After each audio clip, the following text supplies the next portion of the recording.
Hello everyone, welcome to the class. In this class, in this session, we are learning use of had to.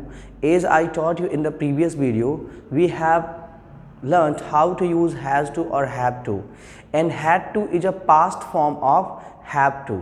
So today we are going to learn had to, and I'll teach you how to make positive and how to make negative. What are the differences between positive or negative? What kind of helping verb we have to use while using had to. These are the things I'm going to taught you. So let me start. So first we have to write had to. Can you see? Yes, had to. Had to gives Hindi meaning identity of had to. ना था, नी थी, or sometimes you get these kinds of sentence पढ़ा, पढ़ी, और we can say पढ़ता था. So जब आपको सेंटेंस के अंत में when you get at the last of the sentence ना था, नी थी, पढ़ा, पढ़ी, पढ़ता था, we have to use had to whenever we make positive sentence. Let me write the rule. First you have to write subject and then had to, and after that we use verb first form. Always remember an object and other word. So this is our rule and this is our identity. Identity ना था, नी थी, पढ़ा, पढ़ी, जैसे मुझे जाना था, मुझे नहाना था, मुझे पापा से बात करनी थी, या फिर मुझे ज़मीन पर सोना पड़ा, मुझे दोबारा लिखना पड़ा, मुझे आपसे डांट खानी पड़ी, या मुझे बचपन में कुआं से पानी भरना पड़ता था. We use had to. But when we make positive sentence, then we use had to. But whenever we make a negative sentence, we don't use had to, we use have to. How we use, I am going to tell you. So let me give you examples. मुझे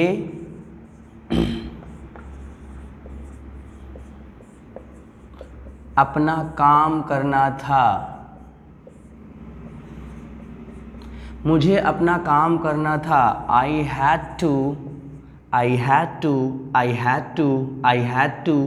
do my work. So whenever you practice, you have to sentence को part में आपको divide करना है. You have to divide a sentence into parts. Examples: मुझे अपना काम करना था. I had to do my work. I had to do my work. I had to do my work. Clear?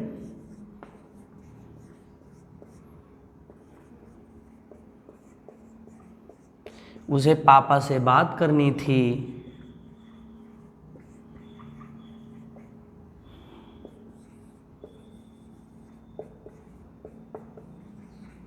He had to talk to father. He had to talk to father.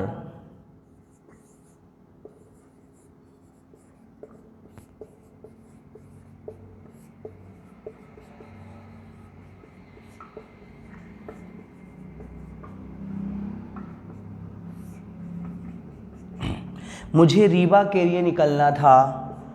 I had to leave for Riva.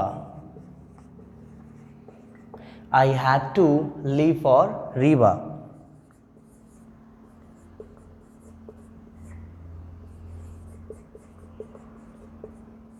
उसे आपसे कुछ पूछना था.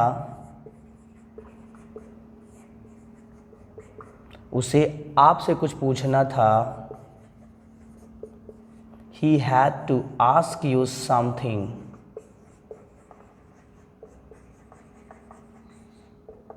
He had to ask you something.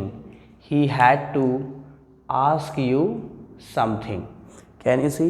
Yes, you can. उसे आपसे कुछ पूछना था. He had to ask you something.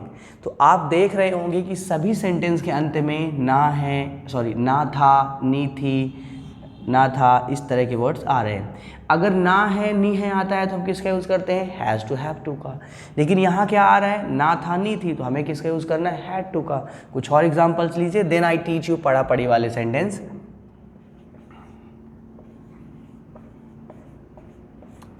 मुझे पानी भरना था. मुझे पानी भरना था।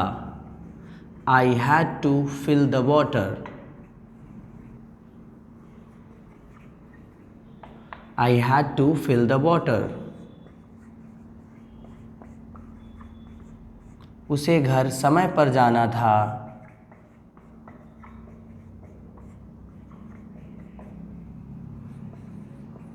He had to go home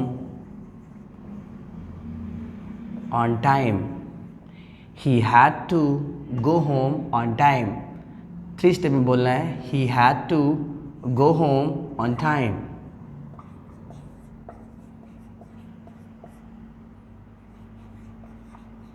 उसे अध्यापक टीचर बनना था।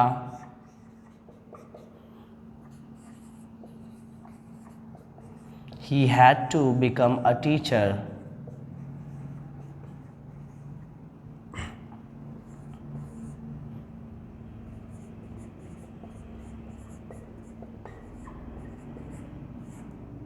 उसे डॉक्टर के पास जाना था।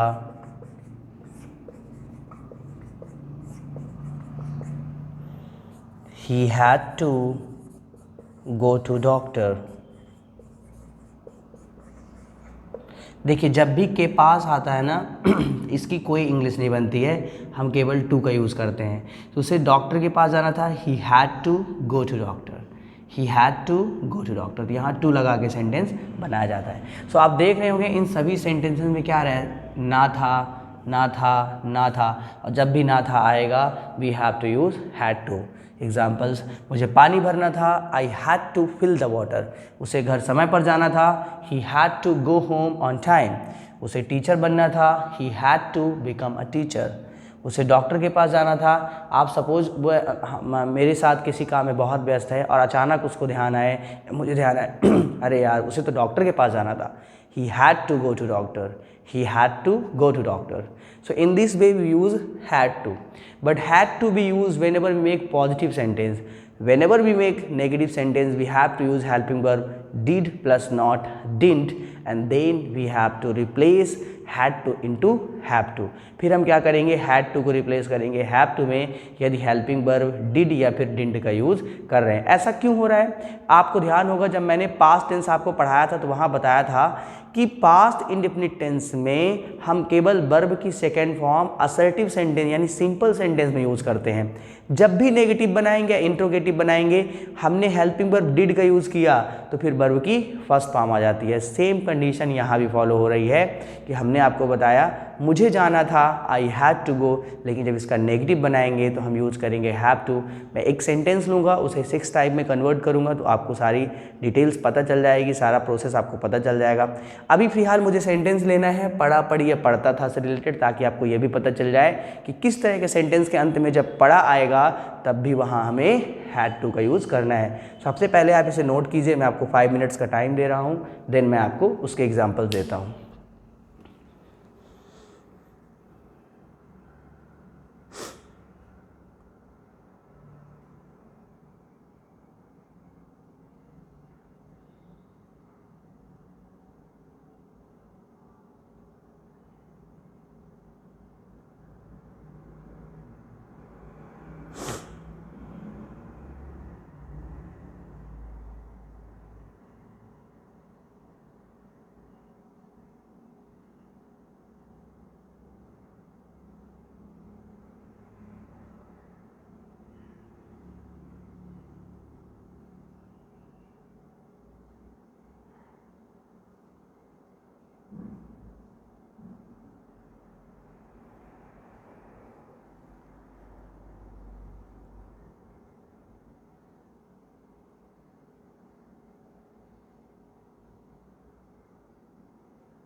Okay, I hope you all have written.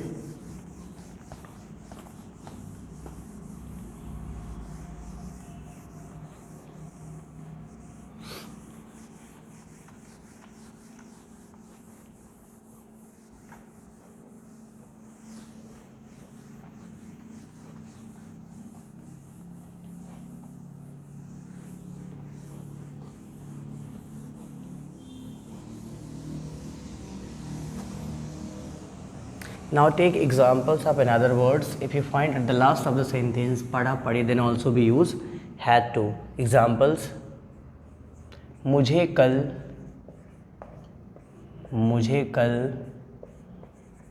जमीन पर सोना पड़ा।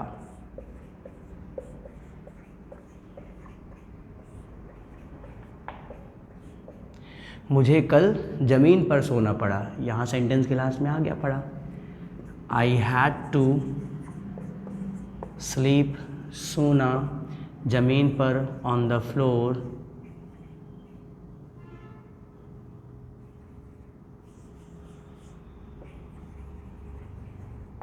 जमीन पर, ऑन द फ्लोर, कल, yesterday.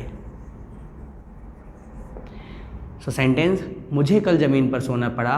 I had to sleep on the floor yesterday. मुझे आपके कारण अपमान सहना पड़ा।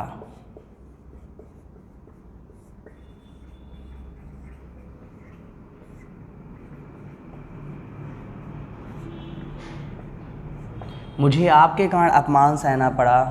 आई हैड टू, सहना, बियर, अपमान, इंसल्ट, आपके कारण, due to you. I had to bear insult due to you.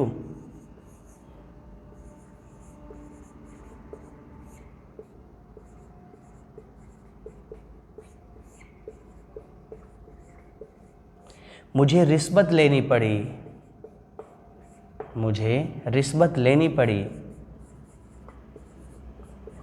I had to take bribe. I had to take bribe.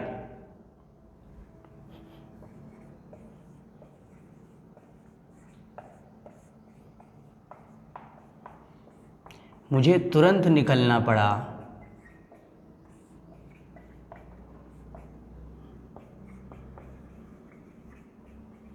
I had to leave immediately. I had to leave immediately.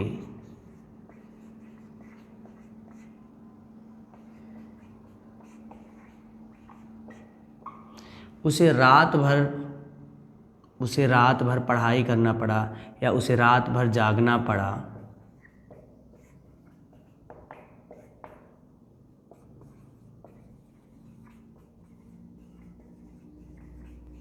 He had to awake whole night. He had to awake whole night.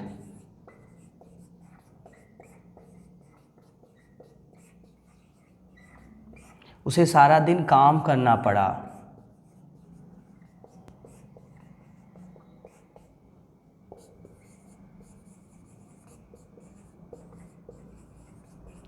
He had to work whole day. He had to work whole day.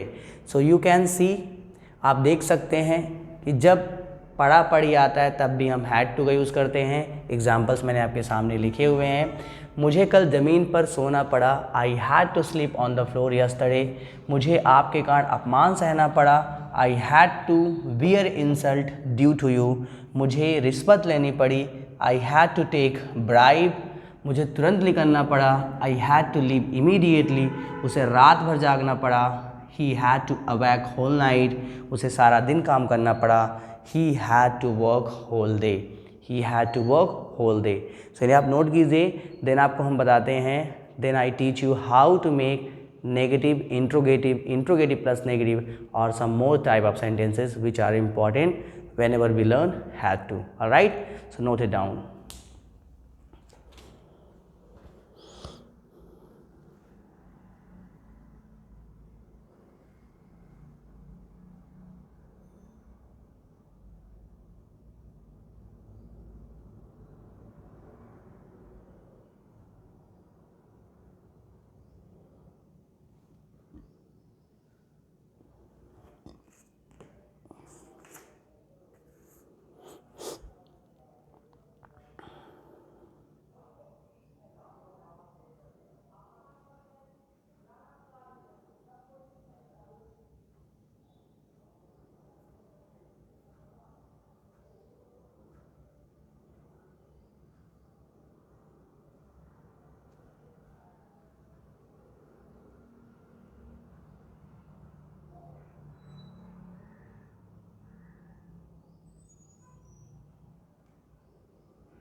Okay, you have written.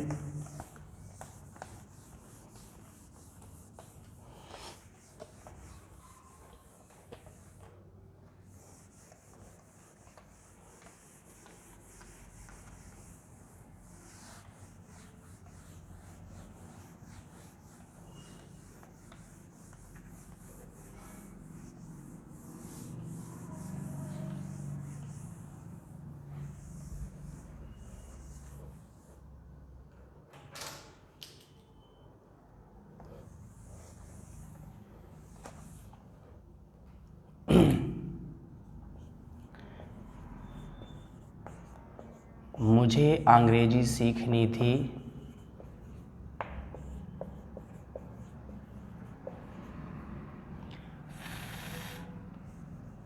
मुझे अंग्रेजी सीखनी थी।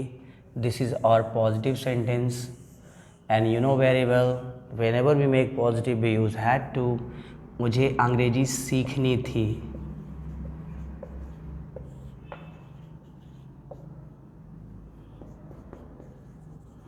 I had to learn English.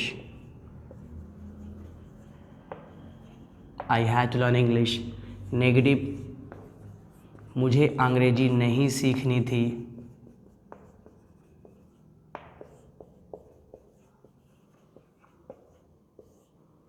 मुझे अंग्रेजी नहीं सीखनी थी।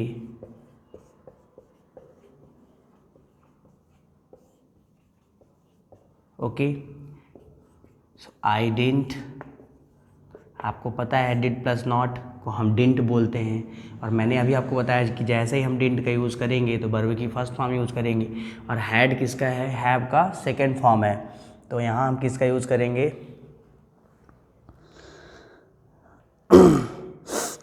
Okay.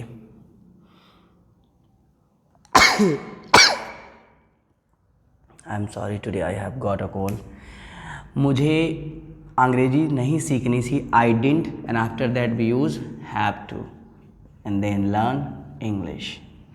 आपको यही समझना है कि जब हम नेगेटिव सेंटेंस बनाते हैं हैड टू का, तो फिर हम हैव टू का यूज़ करते हैं, और हेल्पिंग वर्ब हम नेगेटिव लेंगे, क्योंकि यहाँ डिड पॉजिटिव होता और नहीं आ रहा है, इसलिए हमने किसका यूज़ किया, डिडंट का।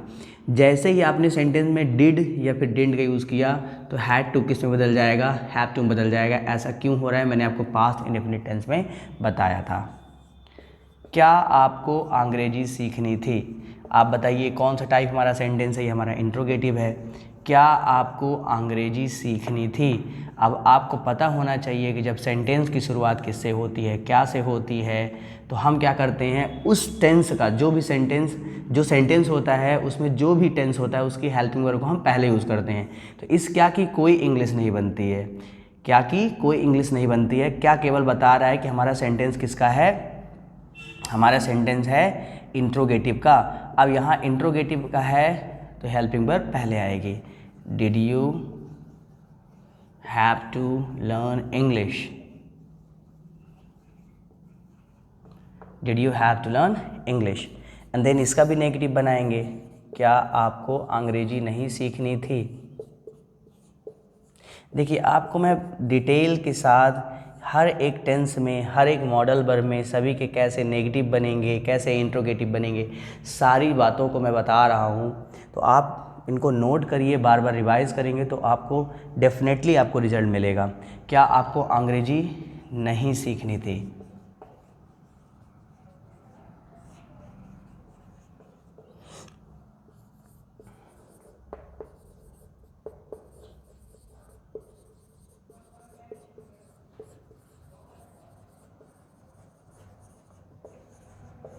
Didn't you have to learn English? अब यहाँ डिडंट क्यों आ रहा है, क्योंकि क्या से सेंटेंस की शुरुआत तो हो रही है लेकिन नहीं भी है, और जब जब सेंटेंस की शुरुआत क्या से हो और नहीं हो तो नेगेटिव हेल्पिंग वर्ब को हम पहले लिखते हैं।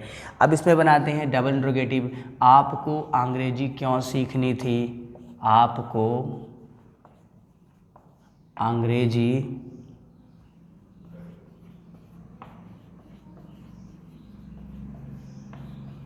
क्यों सीखनी थी? अब आपको पता होना चाहिए कि ये हमारा सेंटेंस किसका है, डबल इंट्रोगेटिव का है, जहां हम क्वेश्चन वर्ड को पहले यूज़ करते हैं। So why did you have to learn English? Why did you have to learn English? आपको अंग्रेजी क्यों नहीं सीखनी थी?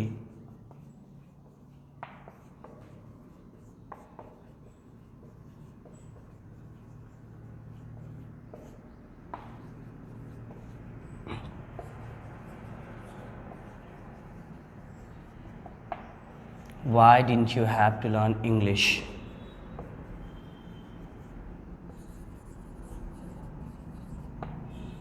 Why didn't you have to learn English? एक और सेंटेंस मैं आपको बता रहा हूँ उसी से रिलेटेड। किसे अंग्रेजी सीखनी थी?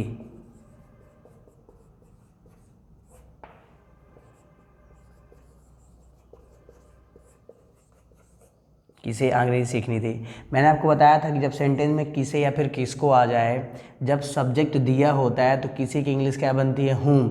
लेकिन जब सेंटेंस में किसे दिया और सब्जेक्ट ना हो तो फिर उसकी इंग्लिश क्या बनती है? हु। अब देखिए यहाँ पास हमने किसी के लिए हु लिख दिया, लेकिन यहाँ कोई भी हमें सब्जेक्ट नहीं दिख रहा है, और जब सब्जेक्ट नहीं होगा तो क्या हम हेल्पिंग वर्ब का यूज़ करेंगे? बताइए, क्या हम हेल्पिंग वर्ब को क्वेश्चन वर्ड के साथ यूज़ करेंगे? अब आप ही बताइए, यहाँ पास अगर डिड आ रहा है तो किसकी वजह से आ रहा है? यू की वजह से आ रहा है, क्योंकि यहाँ सब्जेक्ट दिया है इसलिए डिड आ रहा है। यहाँ जब सब्जेक्ट ही नहीं है तो ना था के लिए इंग्लिश क्या बन जाएगा? हैड टू, और सीखना लर्न, एंड देन इंग्लिश यहाँ क्या है? ऑब्जेक्ट। तो किसे इंग्लिश सीखनी थी? Who had to learn English. Okay. और जब इसका नेगेटिव बनाएंगे, किसे अंग्रेजी नहीं सीखनी थी, तो फिर नहीं के लिए तो आप डिंट का ही यूज़ करोगे, हु डिंट, एंड जैसे ही डिंट आया तो हैड टू किस में बदल जाएगा? हैव टू में। Who didn't have to learn English. तो एक बार मैं फिर से रिपीट करता हूँ, मुझे अंग्रेजी सीखनी थी, ये हमारा पॉजिटिव सेंटेंस है, I had to learn English. मुझे अंग्रेजी नहीं सीखनी थी, ये हमारा नेगेटिव सेंटेंस है, I didn't have to learn English. जैसे ही आपने डिड का या डिंट का यूज़ किया, हैड टू बदल जाएगा हैव टू में। क्या आपको अंग्रेजी सीखनी थी? Did you have to learn English? यहाँ क्या से सेंटेंस की शुरुआत हो रही है, तो जो भी हमारा सेंटेंस होगा उसकी हेल्पिंग वर्ब पहले को यूज़ करेंगे। और यहाँ क्या आपको अंग्रेजी नहीं सीखनी थी? Didn't you have to learn English. यहाँ क्या से तो शुरुआत हो रही है और नहीं भी है, और जब नहीं आ रहा है क्या से शुरुआत है तो हम नेगेटिव हेल्पिंग वर्ब को पहले करेंगे। आपको अंग्रेजी क्यों सीखना था? ये हमारा क्वेश्चन वर्ड है, सबसे पहले क्वेश्चन वर्ड को लेंगे और फिर आगे का जो हमारा इंट्रोगेटिव पूरा का पूरा सेंटेंस होता है उसको वहाँ तक हम रख देंगे। आपको अंग्रेजी क्यों सीखनी थी? Why did you have to learn English. आपको अंग्रेजी क्यों नहीं सीखनी थी? यहाँ हमारा क्वेश्चन वर्ड ही और नहीं भी आ रहा है, तो हम किसका यूज़ करेंगे? पहले क्वेश्चन वर्ड का, देन नेगेटिव हेल्पिंग वर्ब का।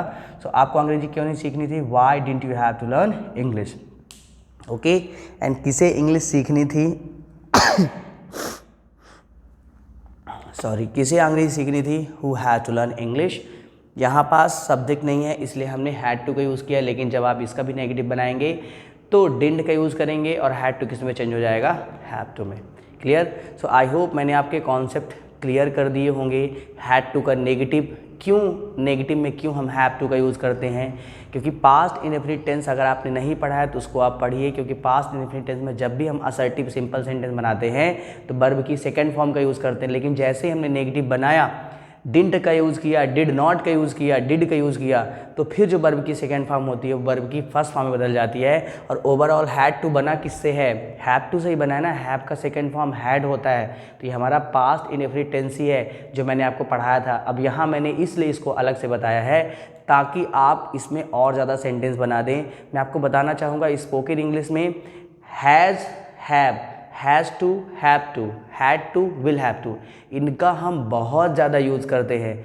आप देखोगे कि अगर कोई बंदा इंग्लिश बोल रहा है तो आप देखोगे वो अपनी स्पीकिंग में एक बार हैज़ टू, हैव टू का डेफिनेटली यूज़ करेगा, क्योंकि इसका यूज़ हम करते ही हैं, सेंटेंस में निकलता ही I had to do this, I have to do this, I will have to do this again. तो ये इन सेंटेंसेस का हम यूज़ करते ही हैं। ऑलराइट, इसे आप नोट कीजिए। और जब हमारा पूरा कंप्लीट हो जाएगा, जैसे हमने has to, have to complete कर लिया, हैड टू कंप्लीट कर लिया, आज नेक्स्ट वीडियो में आपको मैं विल हैव टू कंप्लीट करा दूंगा।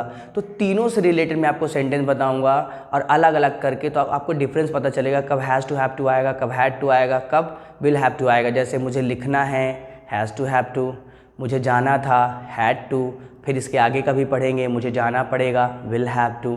तो इस तरह के मैं आपको सेंटेंसेस दूंगा, फिर उसके नेगेटिव दूंगा, फिर उसके इंटरोगेटिव दूंगा, तो आपको सभी में एक अच्छी प्रैक्टिस हो जाएगी। ओके, क्योंकि मेरा पर्पज़ आपको ये नहीं है कि मैं आपको ये दिखाऊं कि मुझसे इंग्लिश कितनी आती है।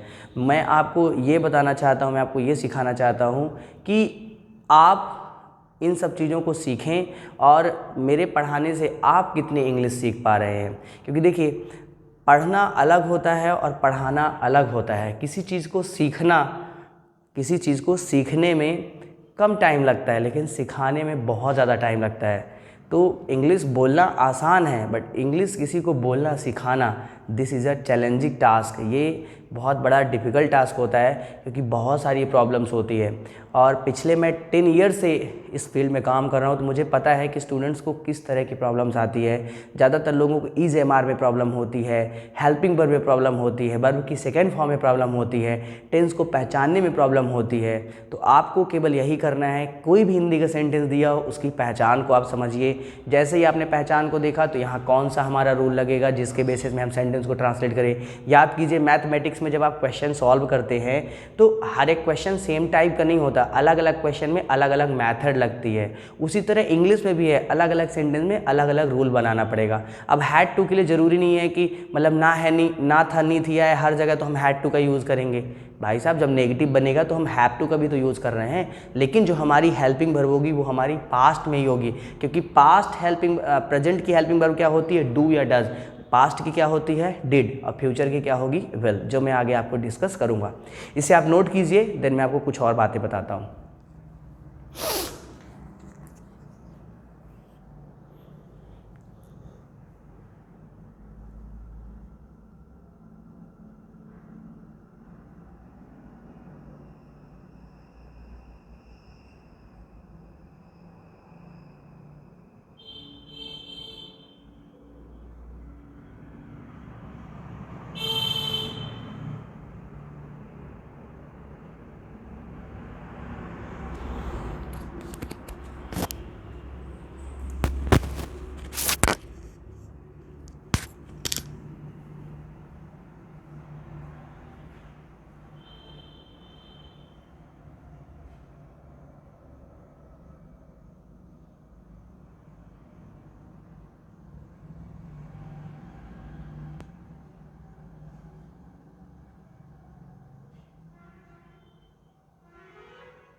ओके, तो आपने इसे नोट कर लिया होगा और इसकी आप एक नोट्स बनाइए और प्रॉपर तरीके से आप समझने की कोशिश कीजिए।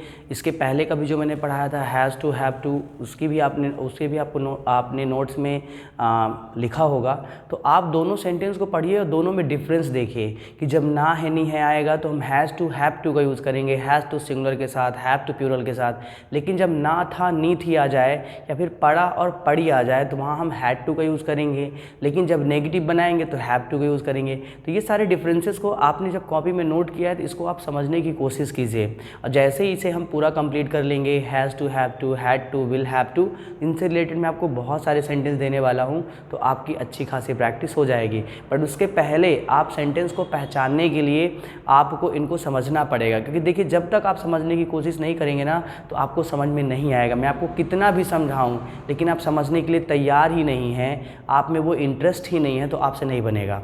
तो आप चीज़ों को समझिए अपने नज़रिए से, आप देखिए क्या चेंजेस हो रहे हैं, वहाँ हैज़ टू क्यों हो रहा है, क्योंकि आपको पता है प्रेजेंट इंडेफिनिट टेंस में सिंगुलर के साथ हम सिंगुलर वर्ब का यूज़ करते हैं ना, और हैव का सिंगुलर हैव्स नहीं होता है, हम हैज़ का यूज़ करते हैं। जैसे गो का सिंगुलर गोज होता है तो हैव का सिंगुलर हैज़ नहीं होता है, सॉरी हैव का सिंगुलर हैव्स नहीं होता, तो हैव की जगह हैव में हम सिंगुलर किसका यूज़ करते हैं, हैज़ का यूज़ करते हैं।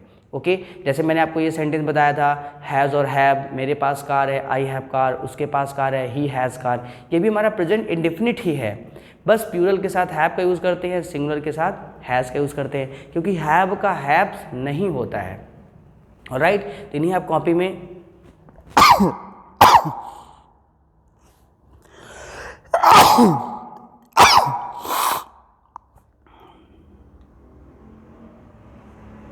आई एम एक्सट्रीमली सॉरी, मुझे आज लेक्चर्स कंप्लीट करने, एक्चुअली आपको पता होना चाहिए कि सैटरडे को हमारे 3 लेक्चर्स रहते हैं और फिर संडे को हमारे 4 लेक्चर्स रहते हैं। तो मुझे एक दिन पहले चीज़ों को कंप्लीट करना पड़ता है, टेक्निकली चीज़ों को चेक करना पड़ता है, कोई प्रॉब्लम तो नहीं है। और मुझे थोड़ा सा जुकाम हो गया है, बट वीडियोस तो आपके लिए बनानी है। तो जिन बातों को, छोटी छोटी चीज़ों को आप अवॉइड किया करिए, जैसे कि कभी कभी लाइट चली जाती है स्टूडियो में तो मुझे कभी कभी आधे घंटे वेट करना पड़ जाता है, और स्टूडियो में आपको पता होना चाहिए कि यहाँ एसी वगैरह ऐसी कुछ व्यवस्था है नहीं।